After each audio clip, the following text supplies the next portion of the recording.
I've been using the OnePlus 8 for a couple of days now, and I really like it. It's a great phone. But I'm not sure it's a phone that I can recommend most people go out and buy right now, and that's mostly because of this.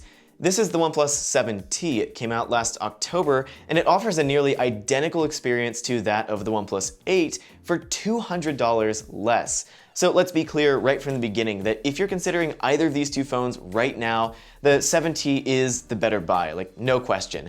But of course, they're not the exact same phone, so let's go over where they're different and why somebody might still want to buy the OnePlus 8 anyway.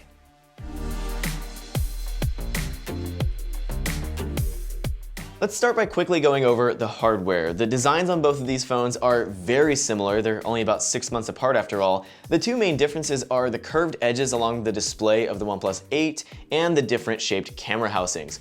So the OnePlus 7T has this circular sort of dome-shaped camera housing that never bothered me, but a lot of people complained about it online, while the OnePlus 8 I think will appeal to more people with its sort of simpler vertical stack.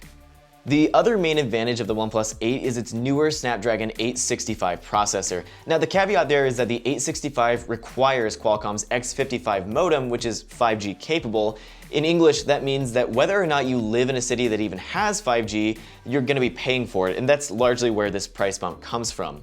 That's especially frustrating because even if you live in a city where 5G is currently available, it's still just not ready for consumers yet. The millimeter wave technologies that carriers like Verizon use are super fast but offer really poor range, while Sub-6 works exactly the opposite. You get much better range, but speeds that aren't much faster than LTE. Now, as 5G has time to expand and develop over the next few years, having the OnePlus 8 right now means that you're not going to have to buy another phone later on just to use 5G, but right now it's just not worth spending the extra money on if you don't have to. On the upside, the Snapdragon 865 is also just a faster, more power-efficient processor. Now, does that mean you're going to be able to see the difference in performance versus the 7T's 855 Plus?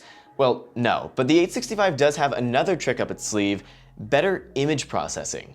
See, both phones have basically the same 48 megapixel primary sensor with 4:1 pixel binning and 12 megapixel output. And while neither phone is going to take on the likes of the Pixel 4 or the Galaxy S20, the OnePlus 8 manages better balanced, more consistent photos. Though the differences in the lenses themselves are a bit odd. The 7T has a pretty standard array of wide, ultra-wide, and telephoto lenses. With the OnePlus 8, they actually got rid of that telephoto lens in favor of digital zoom on the main sensor, and in its place dropped in a 2 megapixel macro lens. Now that seems strange to me because the 7T was already capable of taking macro shots, and with only 2 megapixels to work with, the OnePlus 8's macro photos look pretty soft anyway.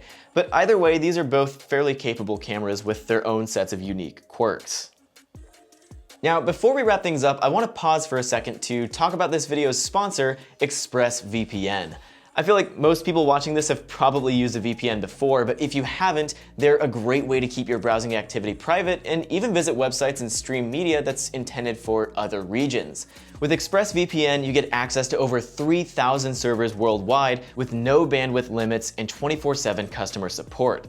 ExpressVPN keeps your IP address hidden and doesn't slow down your internet in the process. You can get 3 months of ExpressVPN for free when you sign up for an annual plan, and they offer a 30-day money-back guarantee. Links are in the description. Thanks to ExpressVPN for sponsoring this video. I feel like the OnePlus 8 is boxed into this sort of weird pricing situation where if you're OnePlus's sort of typical customer base that wants the best phone for the lowest price, you should still get the 7T for $500. You get almost everything the OnePlus 8 has to offer. The only thing you're really missing is 5G, which nobody really needs at this point in time.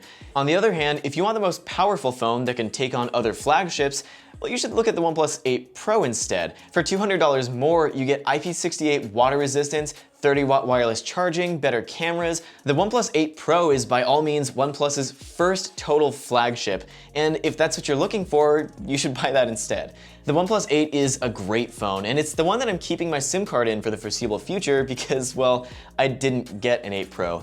But if you already have the 7T, there's really no reason to upgrade to the 8. I would just wait for next year's model or upgrade to the OnePlus 8 Pro if you really need a new phone right now. That's gonna do it for this video. If you enjoyed it, please give it a like and subscribe to the channel. We've got full reviews on the OnePlus 7T, 8, and 8 Pro, so if you're interested in any of those phones, go give those a watch. In the meantime, thanks for watching, We'll see you next time. Stay safe.